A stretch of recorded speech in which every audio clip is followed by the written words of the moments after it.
Welcome everyone to another Global Development Seminar, this time organized together, well, by DevTrack, of course, but together with the Global Feminist Political Economy at SOAS Working Group and the Global Activism and Social Justice cluster. And I'm really honored to be hosting our seminars Stefania Barca, who is going to talk about one of her latest work, which, as the title of the seminar suggests, relate to workers of the earth. My name is Alessandra Mezzadri. I'm a professor in development and political economy in the Development Studies Department. I want to thank all the colleagues that made this seminar series possible, and you guys coming to the seminars. Before I properly introduce our speaker. Okay, so Stefania Barca is Associate Professor in Contemporary History at the University of Santiago de Compostela and coordinates the International Just Transition and Care Network. Her previous books, besides this that we're gonna hear from her today, which is Workers of the Earth, include Forces of Reproduction. That's one of my last 5 years' favorites, Cambridge University Press, and Enclosing Water with White Horse Press 2010. That is a winner of the Turco Book Award from the European Society for Environmental History and Richard Carson Center, LMU Munich. And I think last time I see you presenting in this room, it might have been connected to some of the issues that were pertaining to that book that was 2016 in the context of the then Historical Materialism Conference. Now, in Workers of the Earth, Stefania does a number of things which are crucial frontiers for us, both in relation to political economy, feminist political economy and political ecology, as well as research that runs around socio-ecological justice. As capitalism is destroying our planet, but like most social progress in the last 2 centuries, ecological justice, we know that can only be achieved through labor struggles. And in Workers of the Earth, Stefania uncovers the environmental history and political ecology of labor to shed new lights on the potentiality of workers as ecological subjects. Taking on ecofeminist approach, this groundbreaking book makes a unique contribution to the emerging field of environmental labor studies, expanding the category of labor to include wage and unwaged, industrial and meta-industrial workers.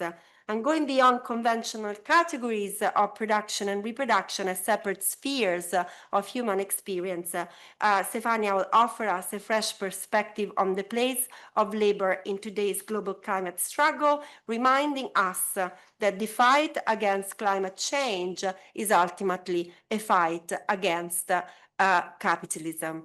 So I really look forward to this presentation, which I had the pleasure to discuss also 3 days ago. So just having a full week on Workers of the Earth. And you have 45 minutes, after which I'll come back to my role of chairs and take questions from the room and from the online audience. Thank you. Help me to welcome Stefania. Okay, so thank you very much, Alessandra, for a nice introduction, and many thanks to all of you for being here this late hour on a Monday, on a rainy Monday. So I'm really pleased and honored to be here and be talking to you about my book.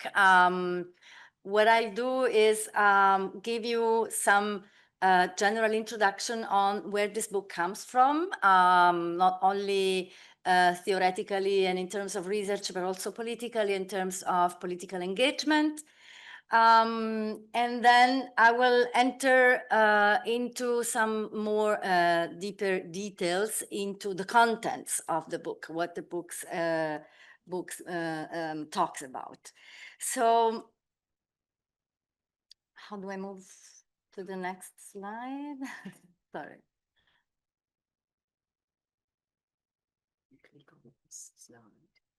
Oh, over there. Right. Thank you. You can use the arrows. And can I close this? Yes. Okay.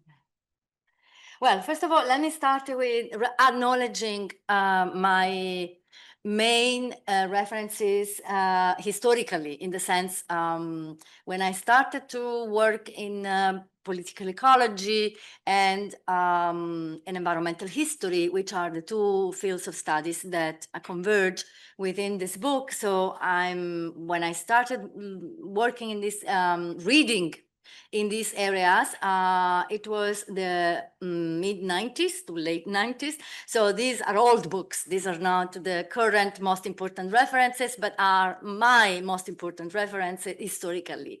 So I wanted to acknowledge what I learned from all these people here. Val Plumwood's Feminism and the Mastery of Nature, which is something that I speak about more in detail in my previous book, Forces of Reproduction, but it was and still is an important reference in feminist political ecology scholarship and ecofeminist scholarship.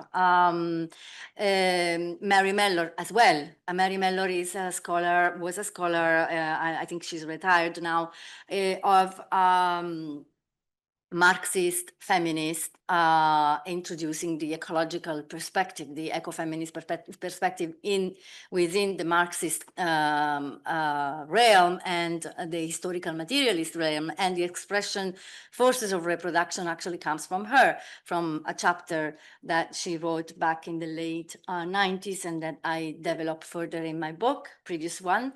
Caroline Merchant, the historian that is most known for her The Death of Nature masterpiece that was from 1980, translated in many languages. But to me, this book has been perhaps more important, Ecological Revolutions, because this is a book where she, as a historian, she gives a theoretical contribution mixing together a Marxist a history of science approach with a feminist approach, and developing a framework for understanding environmental change from a Marxist feminist perspective. So it's a theoretical framework that has been very important for me as well.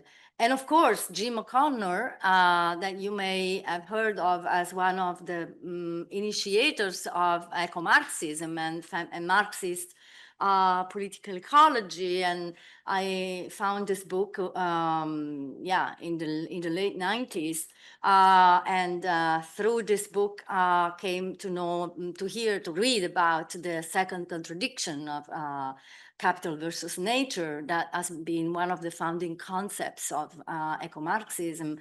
And then of course Bellamy Foster. This was probably the book that opened a new path of understanding of research for a whole generation of perhaps my generation of political ecologists.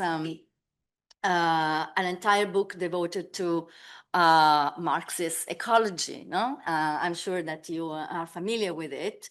And then, of course, Paul Barkett as well, in the same field, in the same area of investigation. But then Ariel Saleh has been also, and I will refer to her later on in the presentation, very important to put together ways of articulating historical materialist perspective with a feminist, ecofeminist perspective. So she's one of the main references in the materialist ecofeminism. So, okay, thanks to all of my early references, we can go on to a very synthetic rendition of the main directions of the research agenda that has converged into this book.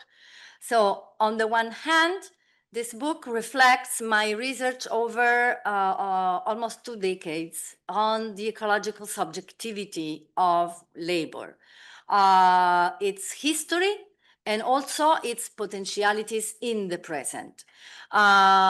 Here I will go into the detail very shortly, but let me just say that labor to me means, as Alessandra also mentioned before, both waged and unwaged workers, and includes informal work and subsistence work, domestic work, all the ways in which human beings interact with each other and with the biophysical environment to produce and reproduce themselves and society.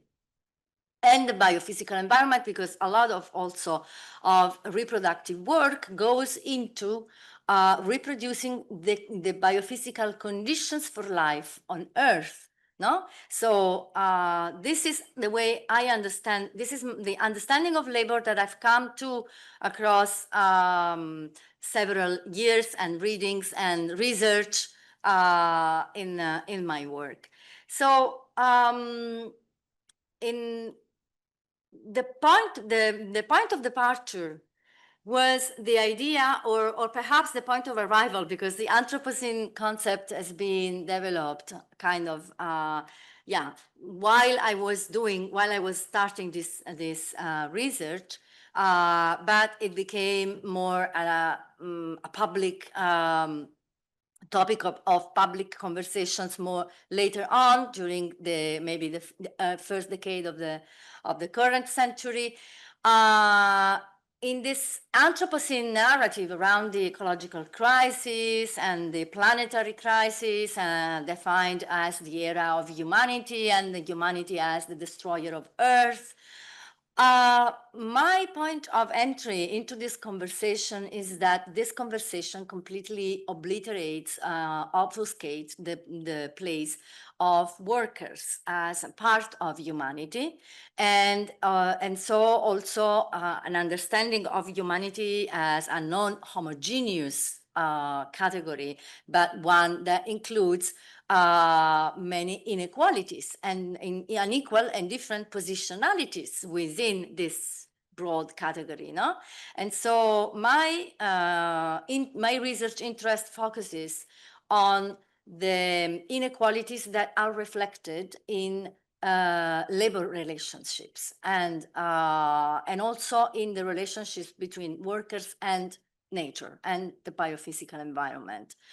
And so by looking at it, assuming this perspective also allows me to look at the anti-capitalist agency of labor, its anti-capitalist agency and potentiality and potential agency, and also which is not only anti-capitalist but also anti-master, which is a concept that I take from Val Plumwood, in the sense of a broad understanding, an expanding understanding of capitalism that includes different axes of domination and of power and inequality.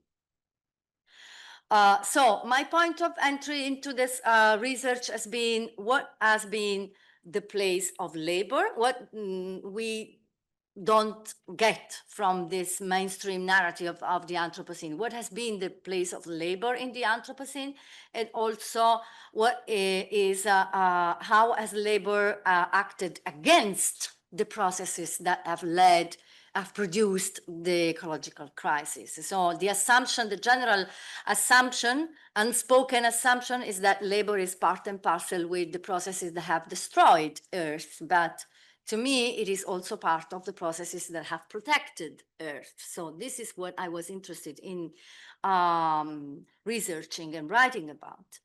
On the other hand, there was this, I felt this need of really putting together the feminist, historical materialist and ecological perspectives, trying to articulate in them with each other.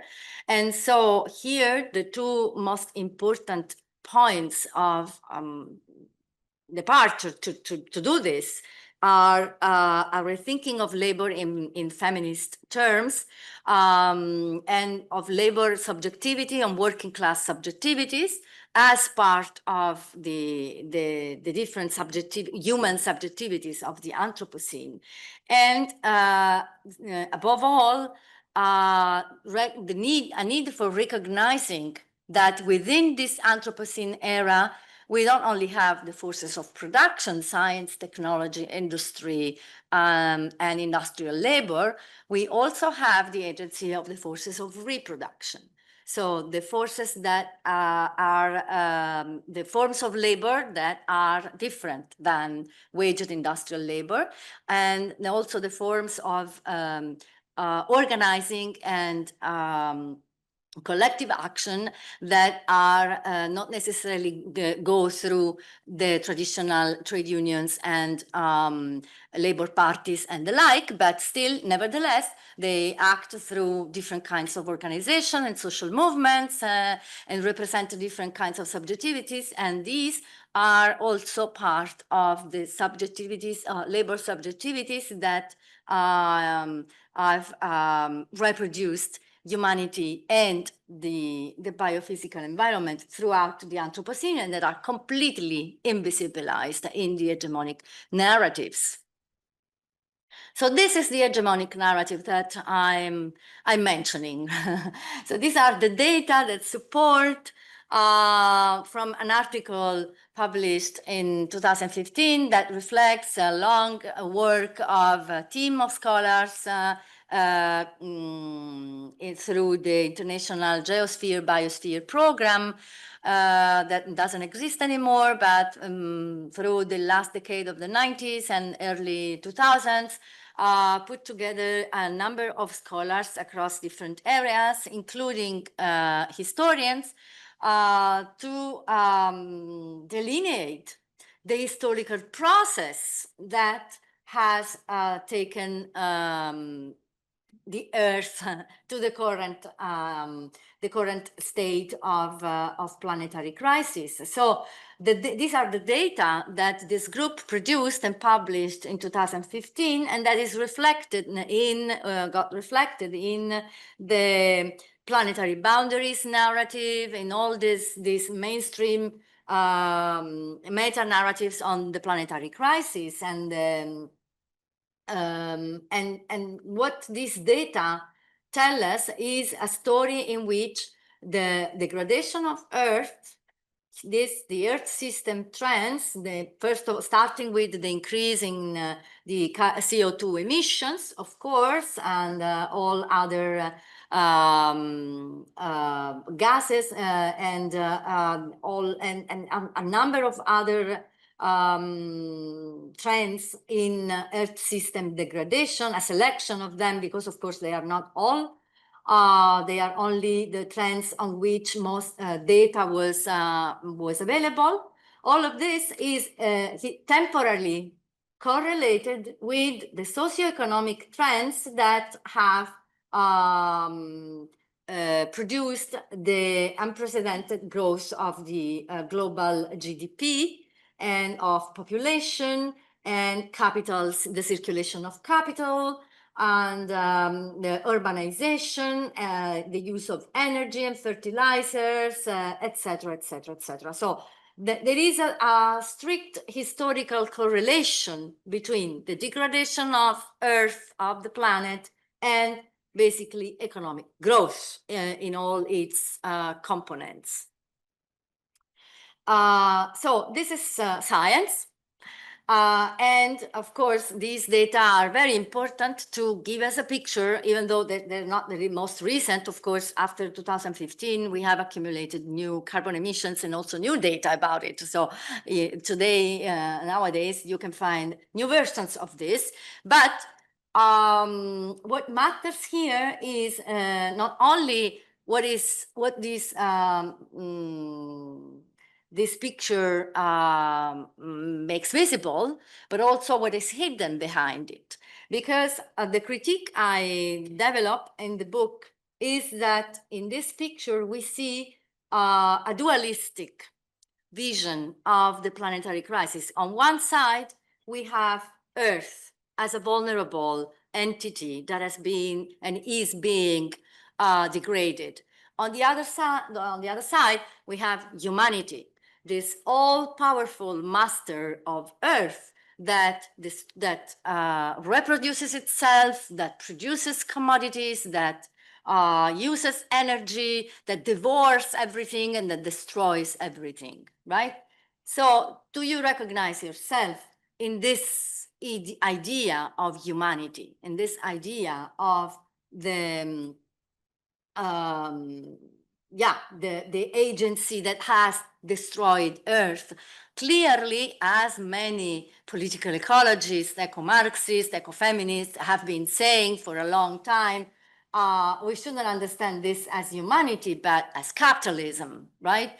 And some have also said that it's not just capitalism, there are a number of other issues and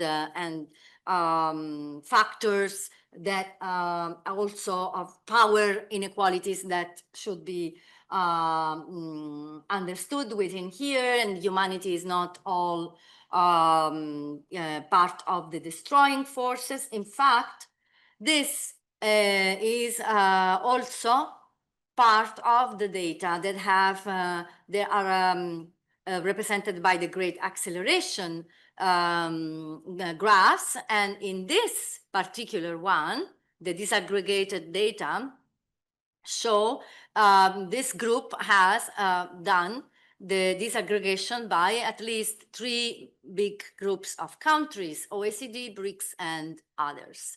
And here you can see that the big share, the absolutely almost quasi-total share of the growth of real GDP is concentrated in OECD countries. So this humanity master of Earth that has got rich and destroyed Earth, it's actually mostly rich countries, no? And the contribution of everybody else has been minimal in doing this. And in this picture, I confront this with this other story, this other way, this other narrative, because this comes from the Madison Project, a project that ran, it's still running, but it was founded in the late 90s at the same time as this one, collecting historical serious data on the growth of global GDP per capita between let's say, the beginning of the Industrial Revolution and the early 20th century, and 21st, sorry. And there is a coincidence here. This is the point, this is the 1950. So this is this point here. So this data coincides with this in saying that the period after 1950 has been the time in human history in which global GDP has and population and everything else, all the socioeconomic trends have seen an unprecedented growth, increase, right? But in this picture, there is no differentiations between world areas, whereas in this one there is, and we have a much more realistic picture of what's happened. Now here, yeah, here my contribution into this critique has been that of looking at this from the point of view of work and of labor. And one also still quantitative understanding is that of the ILO. This is data put together in 2018. I don't think things have changed that much today. That represents the global working time divided between waged, the blue, and unwaged, the orange and gray. And the unwaged is divided between women's work and men's work. Okay, so what this picture tells us about the subject of labor is that, first of all, unwaged work constitutes 45% of labor time globally. 75% of this is performed by women. More than half of all human labor is unaccounted for by official measures of wealth, speaking of global GDP. So almost half of the work performed on planet Earth is not considered as producing wealth, right? And this is mostly reproductive work, and I understand reproductive work as both social and environmental, and subsistence work and informal work. I don't know, I'm not sure, it depends. but yeah, in any case, these are the forms of work that produce wealth, but they are not acknowledged as wealth producers. And most of this unacknowledged work is women's work. Sorry, here. Okay, so this is one of the stories that I tell in the book, but I give it more relevance here because this is my point of departure in the non-theoretical sense. This is my point of departure because I came across the story of this industrial accident that happened in Manfredonia, a city in the south of Italy in 1976, of which I knew nothing until the early 2003, I think. I watched the TV documentary in Italy. I was still in Italy at the time. And this documentary interviewed workers who had been, industrial workers who had been affected by the accident, and not only of this accident in particular, but by a number of accidents in the petrochemical sector. This was a petrochemical plant. And the petrochemical sector, all I know about it, because I have a PhD in economic history, so I was familiar with the economic history of Italy, especially in the 20th century, and the petrochemical sector was only one of the sectors that was celebrated as the big successes of Italian economic performance. So nobody ever talked about the human cost of this big success story of Italy's economic boom from the late 50s and early 60s to the early 70s. So I came across this story by accident because some journalists, some reporters started to investigate what nobody was talking about, the real stories of the human bodies that had been encapsulated within this industrial system, and that had been destroyed by it through by being affected by toxicity through accidents, like in this case, but also through the daily operation of these sectors in a time of low regulation of industrial hazards. So when I heard the story of Nicola Lovecchio, the person you see here, who was one of the first to start mobilizing, organizing within the plant and within the industry to make these stories visible, collecting data, epidemiological data from his colleagues and the widows of his colleagues, because many of these were already dead by the time he started this investigation at the end of in the 90s. And what you see here is a group of women of Manfredonia who started to also organize. These are working class women, mostly family members of the workers who had been affected by the petrochemical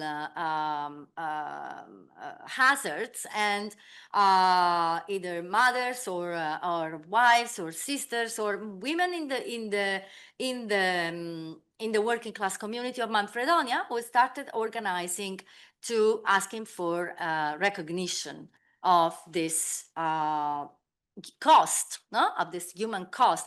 I think that the right word that we could use here is depletion. And I'm sorry, I didn't really develop this concept further in the book, but I think that this is a concept that would really give us a good definition of what we are talking about here.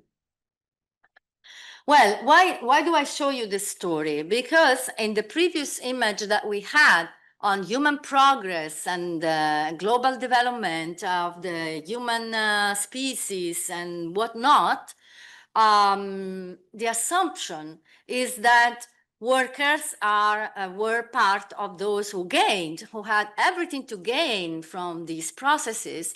And this is a narrative that is based on completely silencing and obliterated stories like that on Manfredonia. So that's why I, coming from environmental history background, economic history background, I decided that I wanted to tell this other part of the story, going against the mainstream of my own discipline, which in fact expelled me.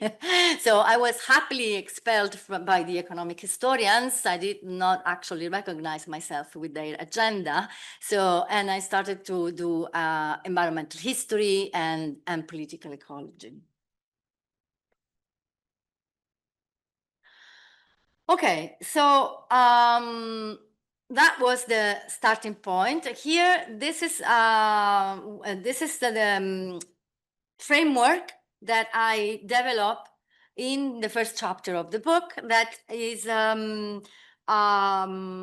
based on historical case studies across 3 countries, Italy, the US, and Brazil. A framework that I developed to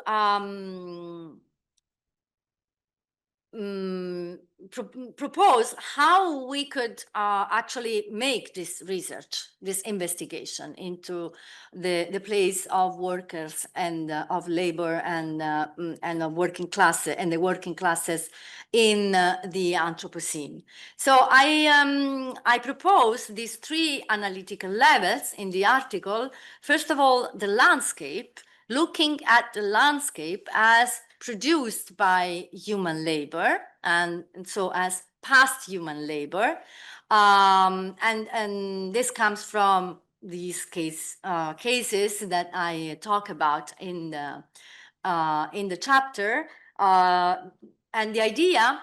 I mean, here I was inspired actually by a literary critic, Raymond Williams, eco-socialist, one of the most well-known eco-socialists, yes, who was talking about the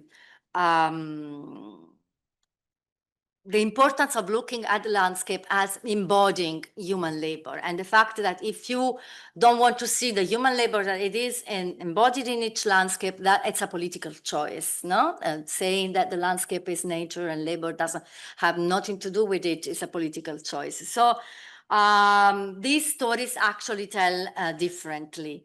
But also then the second level is that of the ecology of class, by which I mean the relation of between capital and labor as mediated also through the environment. So by the ecology of class, I mean the conditions of work and the living conditions of the working classes. So the working class as a living subject that, as all living beings, is embedded in biophysical conditions, and that these are shaped also by power relations and by the production systems, no? And so it can be the industrial production system, it can be the agricultural, it can be the mining, it can be even domestic the domestic work environment as is an environment where people are subject to certain working and living conditions. No, think of the informal settlement in so many cities, and the conditions of life, and how these conditions, the different difficult conditions of life, for example, lack of access to electricity or to water or to sewage systems, make domestic labor much more heavier and also more risky for the people doing domestic labor. So we can also look domestic labor from an ecological perspective, and understanding it in this way, and understanding better also ecology from this class perspective. And finally, by labor environmentalism, I mean the actual mobilizations and struggles of trade unions or informal social movement unions or labor movements of different kinds, both industrial and meta-industrial, an expression that I take from Ariel Saleh. And how these struggles, these mobilizations have been part of the history of the Anthropocene, and they have actually resisted, opposed, in the sense of opposing resistance to the processes of environmental degradation. So they have slowed down the accelerated degradation of the earth. And this is an agency that is not often talked about as related to the history of the planetary crisis and the Anthropocene. So nobody wants to see this. Everybody wants to talk about the urban middle class environmentalism or conservationism or whatnot, but nobody talks about how also labor organizations have been part of the struggle to slow down the destruction of Earth.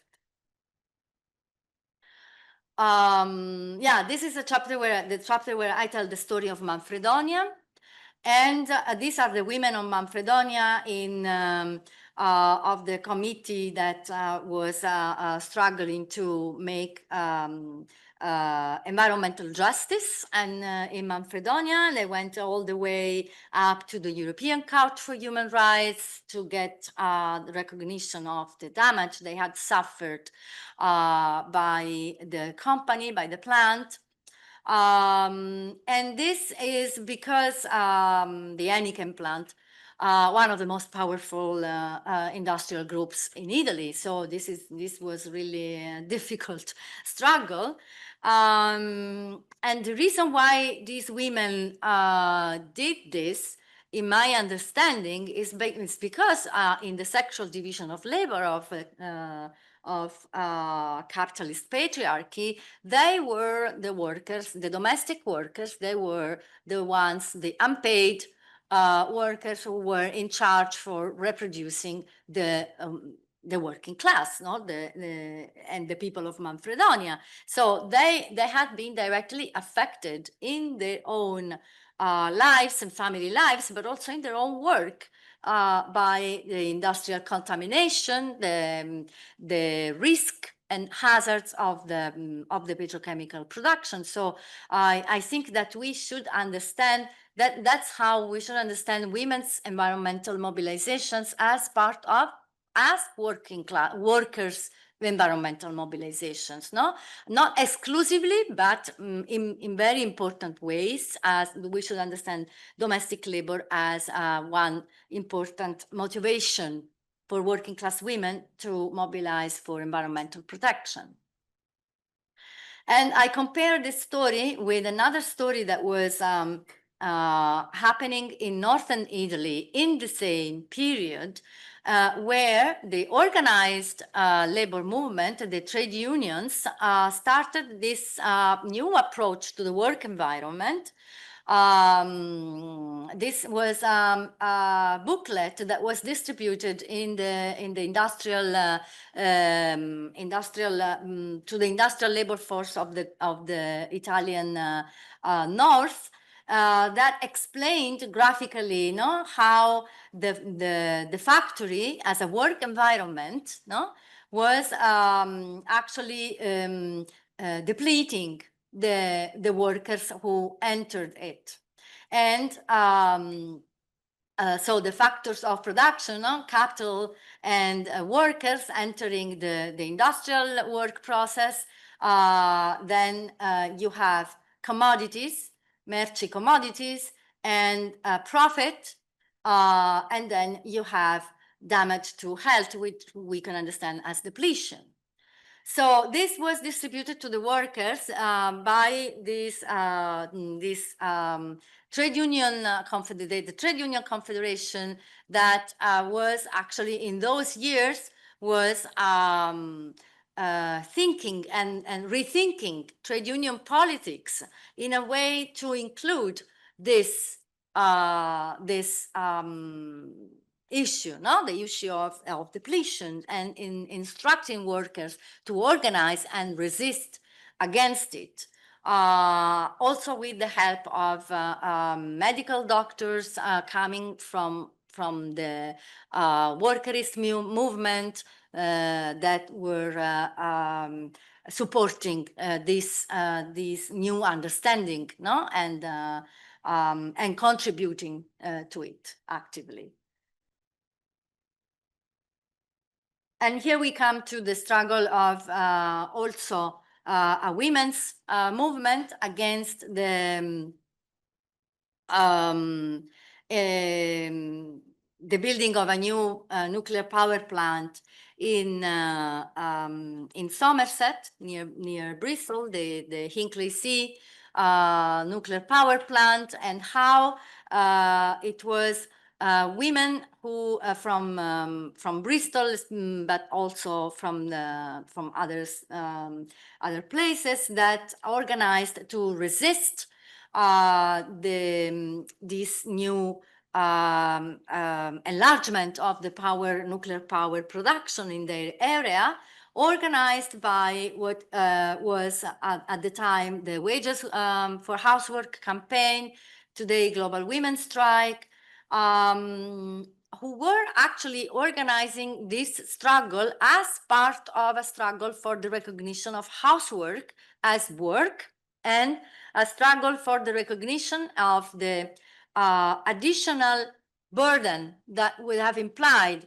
for women in dealing with the risks and hazards of increased nuclear power production, based on what was already going on, because there were already 2 power plants near Bristol, and the effects of radiation leaks, and also the transport of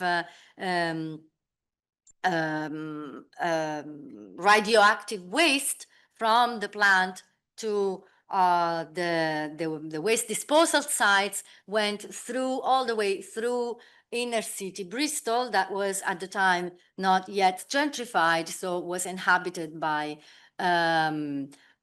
working class communities and Black communities. So these women mobilizing here were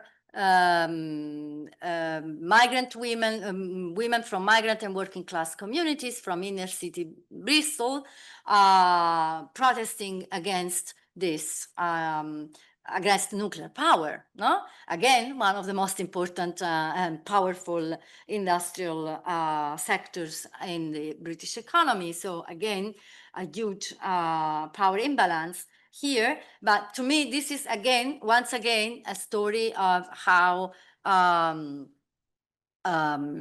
labor in its unwaged form, in this case, has been subject and actor of resistance to destruction of Earth, and to also environmental degradation. And finally, this is the last story told in the book. And this represents subsistence work. Subsistence workers in the Amazon region, and and in a specific kind of settlement that are in Brazil, they're called extractive reserves, and these are a specific kind of protected areas that resulted from the struggle of rural communities for a form of protection that was not would not imply expelling people from the forest, but keeping people in the forest and living off the forest in a subsistence, sustainable subsistence production way, while at the same time protecting the forest from external, from becoming a frontier of commodification, from the loggers and the soy producers, and from monocultures, from whatever other uses of the forest that were more profitable. No? So this was a form of conservation that was reached through struggle, through peasants and rural community, the struggle of rural communities, and the social movements that represented them. And this social movement was called the Alliance of Forest People, and two organizations converged in this alliance. The Union of the Rubber Tappers, who were poor workers depending on tapping rubber from the rubber trees in the forest, and the indigenous movement. And by allying with each other, they actually achieved the approval, the change of the legislation on conservation, and the passing of this new form of conservation.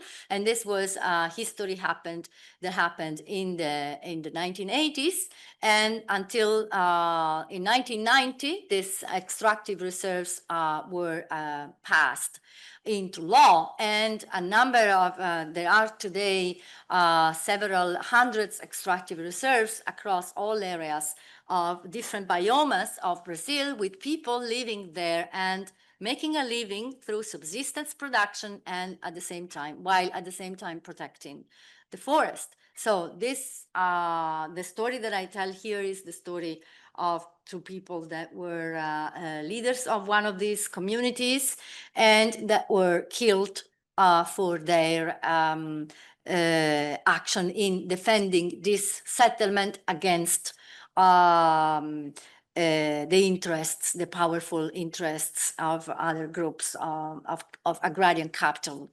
So this is a story that is a success story on one hand. On the other hand, is also a story that tells us about how much violence is deployed against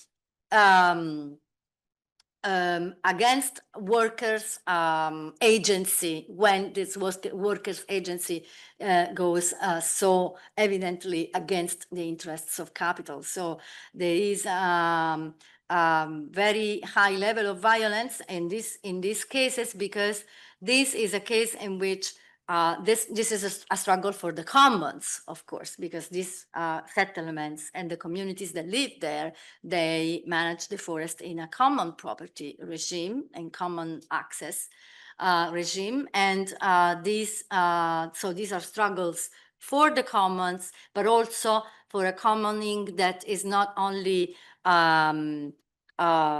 human, but it's also goes also beyond. That's what I call interspecies commoning, because they understand the forest as a living being, that it is part of their own identity as workers, as subsistence workers. So they see it as inseparable from who they are, and not only and what they do and how they live, how they make a living, and how they work with the forest. So for me, these are the stories that tell me that there is something that has not, a story that has not been told, that we haven't been told about humanity and about the planetary crisis. And we need to see that story to understand, to really understand what is going on. And now, since I think that my time is over, I will leave out the second part of the book and open for your questions or comments or whatever. Thank you.